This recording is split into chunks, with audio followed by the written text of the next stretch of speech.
సాయిరామ్. సమర్థ సద్గురు సాయినాథ్ మహారాజ్కి జై. మన సాయి భక్తులందరికీ నమస్తే అండి. అందరూ ఎలా ఉన్నారు ఫ్రెండ్స్? ఏం చేస్తున్నారండి? ఈరోజు వీడియోలోకి వెళ్లే ముందు బాబాగారు ఆశీస్సులు మీ అందరికీ దొరకాలని మనస్ఫూర్తిగా కోరుకుంటున్నాను. ఇంకా ఈరోజు బాబా ఏమంటున్నారు అనంటే, బిడ్డ, నా మనసు ఏమీ బాగోలేదు తల్లి, నీ గురించే నేను ఆలోచిస్తూ ఉన్నాను. నాకు నిద్ర కూడా పట్టడం లేదు. నాతో ఒక 2 నిమిషాల పాటు మాట్లాడతావా తల్లి అని చెప్పి బాబా మనల్ని అడుగుతున్నారండి.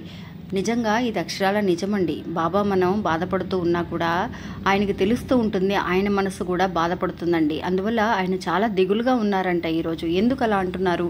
బాబా ఎందుకోసం దిగులుగా ఉన్నారు? ఏం చెప్పబోతున్నారు? మనతో మాట్లాడాలి అంటున్నారు. ఏం మాట్లాడబోతున్నారో విందామండి.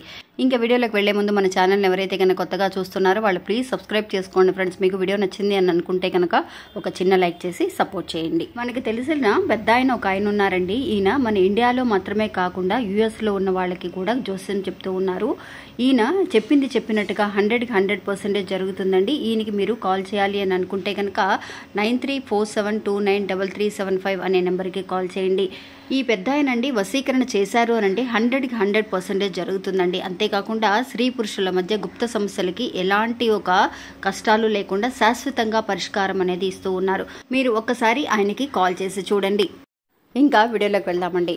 ఎప్పుడు కూడా అండి బాబా మనం నిజంగా దేని గురించి అయితే ఆలోచిస్తూ ఉన్నామో దానికి సంబంధించినట్టుగానే బాబా పంపించే సందేశాలన్నీ కూడా మనకి చాలా బాగా కనెక్ట్ అవుతూ ఉన్నాయండి.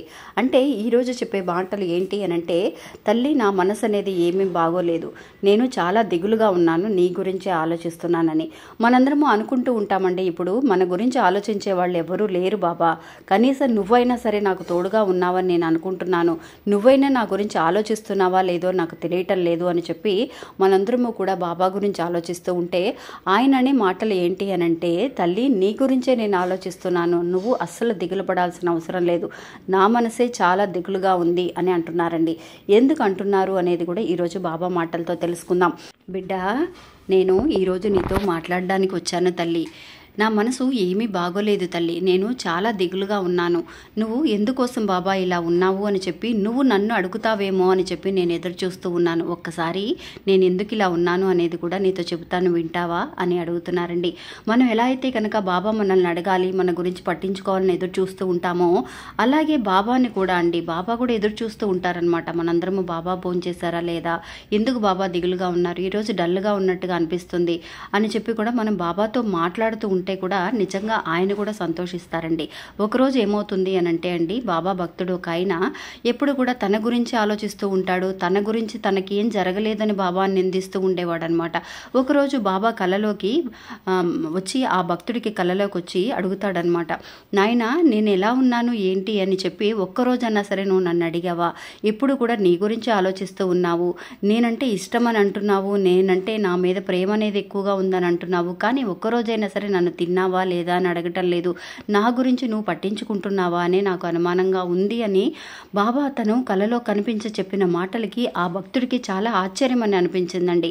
ఇలా కూడా బాబా ఆలోచిస్తారా? మనం కూడా వచ్చి మాట్లాడించాలి, బాబాకి ఏం లోటు ఉంటుంది, ఆయన భగవంతుడు కదా, ఆయన్ని అడగాల్సిన అవసరమే ఉంది, ఆయనకి లోట్లు అనేది ఏముంటాయి అని మనం అనుకుంటామండి. కానీ అది అక్షరాలా తప్పండి.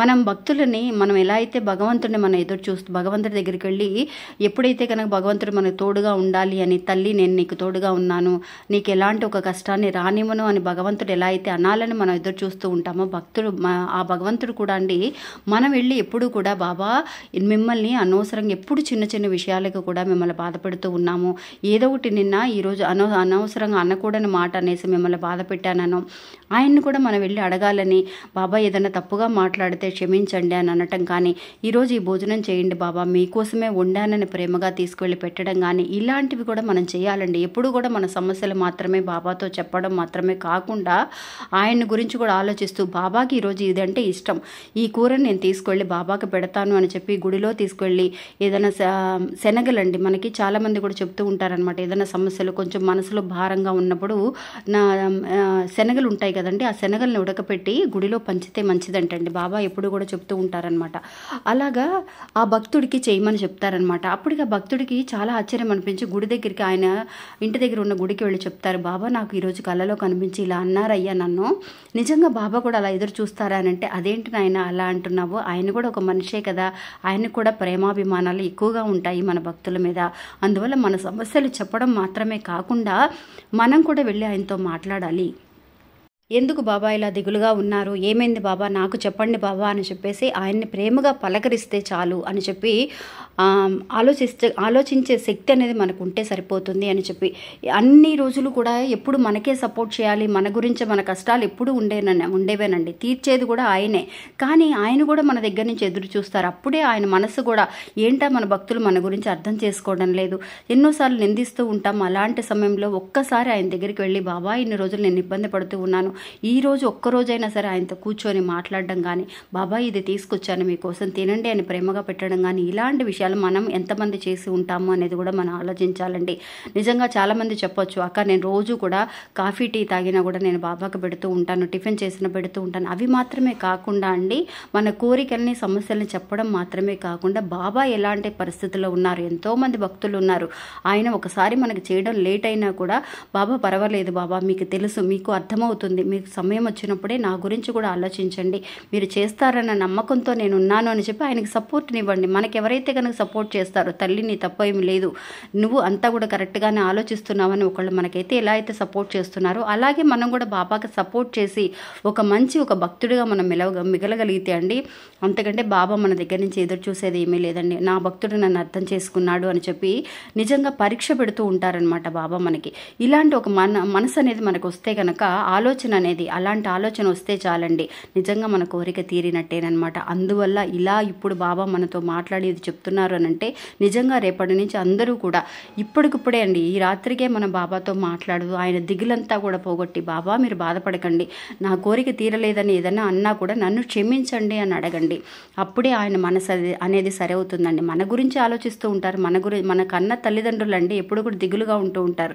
మనం వెళ్ళి అడిగితే ఏం చెప్తారు, అమ్మ మీ గురించే ఆలోచన, నాకు ఇంకెవరున్నారు నాకు అని.